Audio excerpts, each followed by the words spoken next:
অজ্ঞান হয়ে যাওয়া বা ব্ল্যাকআউট এই শব্দগুলোর সঙ্গে আমরা কম বেশি অনেকেই পরিচিত। আমরা আমাদের জীবদ্দশায় হয়তো আমাদের চোখের সামনে দুই একজনকে অজ্ঞান হয়ে পড়ে যেতেও দেখেছি। বিষয়টি খুব একটা আনকমন না। কেউ যদি আমাদের সামনে হঠাৎ করে ব্ল্যাকআউট বা অজ্ঞান হয়ে পড়ে যায়, তাহলে তাৎক্ষণিকভাবে আমাদের কি করতে হবে এই বিষয়ে আজকে আমার কথা বলা। আমি ডক্টর অর্ণব কুমার চৌধুরী, মেডিসিন এবং হৃদরোগ বিশেষজ্ঞ হিসেবে কর্মরত আছি জাতীয় হৃদরোগ ইনস্টিটিউট, শেরেবাংলা নগর, ঢাকাতে। ব্ল্যাকআউট বা সিনকোপ এটি খুব কমন একটি মেডিকেল সিমটম। অনেক বয়স্ক মানুষদেরকেই দেখি কোনো না কোনো কারণে হঠাৎ করে আমাদের সামনে অজ্ঞান হয়ে যাচ্ছে, অথবা প্রায় অজ্ঞান হয়ে যাচ্ছে, অথবা ইংলিশে আমরা বলে থাকি ব্ল্যাকআউট হয়ে যাচ্ছে। হঠাৎ করে কোনো কারণে যদি কোনো ব্যক্তি আমাদের সামনে অজ্ঞান হয়ে যায় বা ব্ল্যাকআউট হয়ে যায়, তাহলে প্রথমে সাথে সাথে তাকে গিয়ে আমাদেরকে ডাকতে হবে যে আসলে কি তিনি অজ্ঞান হয়ে পড়ে গিয়েছেন কিনা, তার জ্ঞান আছেন কিনা।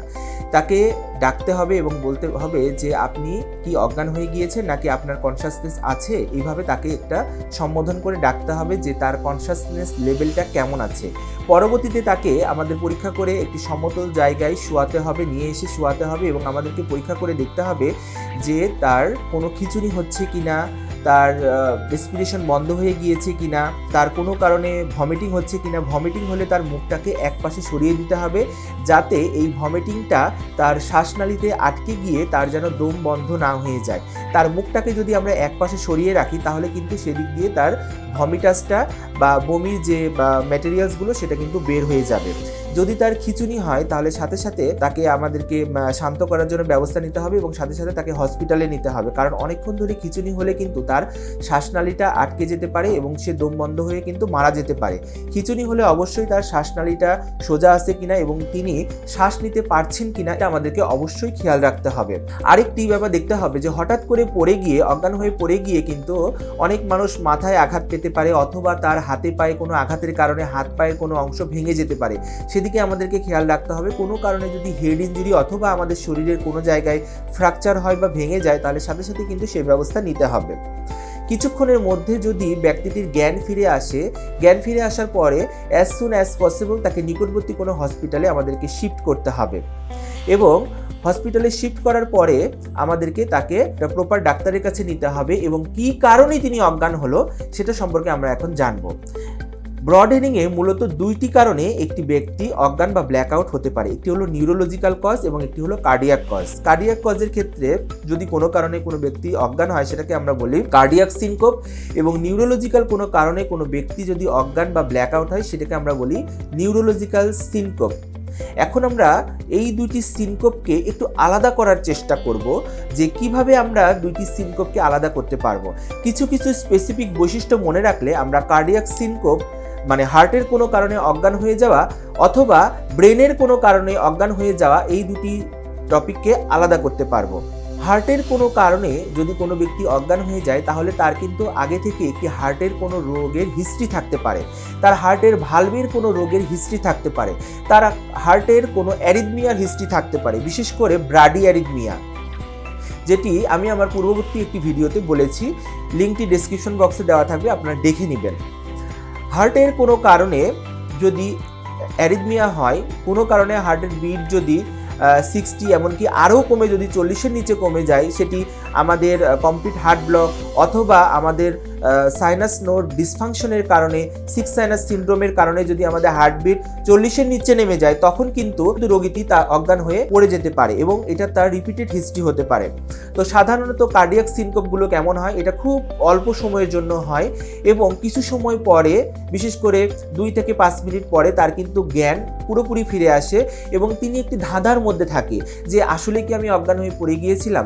তার যে কিছুক্ষণ আগে যে ঘটনাটি হয়েছে এটা কিন্তু তার কোনোভাবেই মনে থাকে না এবং তিনি পুরোপুরি সুস্থ হয়ে যায় এবং তিনি তখন হঠাৎ করে জ্ঞান ফিরে বলে যে আমি কোথায় ছিলাম, মানে তার স্থান, কাল, পাত্র সম্পর্কে সম্পূর্ণ ওরিয়েন্টেশন থাকে। তাকে তখন যে কোনো কোশ্চেন জিজ্ঞাসা করলে তিনি কিন্তু সেটার অ্যান্সার দিতে পারবে।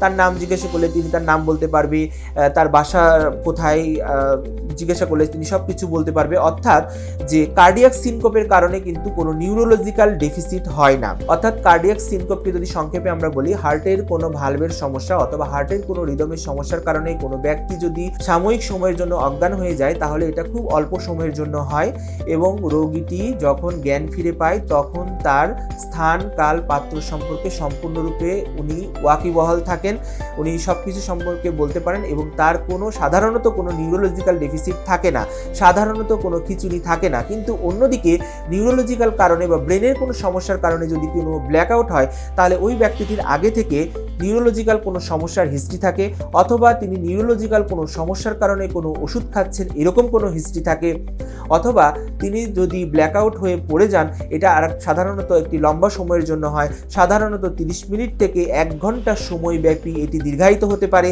এবং তিনি যখন জ্ঞান ফিরে পান তখন কিন্তু তার পুরোপুরি তার আগের কথাটা মনে থাকে না এবং তার স্থান, কাল, পাত্র সম্পর্কে তিনি সেভাবে ওরিয়েন্টেড থাকে না।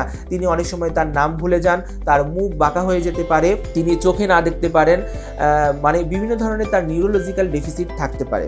তো এই কিছু কিছু পয়েন্ট দ্বারা আমরা কিন্তু কার্ডিয়াক সিনকোপ এবং নিউরোলজিক্যাল সিনকোপ আলাদা করতে পারি। অর্থাৎ কোনো ব্যক্তি হার্টের কোনো সমস্যার কারণে অজ্ঞান হয়ে গিয়েছেন নাকি ব্রেনের কোনো সমস্যার কারণে অজ্ঞান হয়ে গিয়েছেন এটা আমরা পার্থক্য করতে পারি।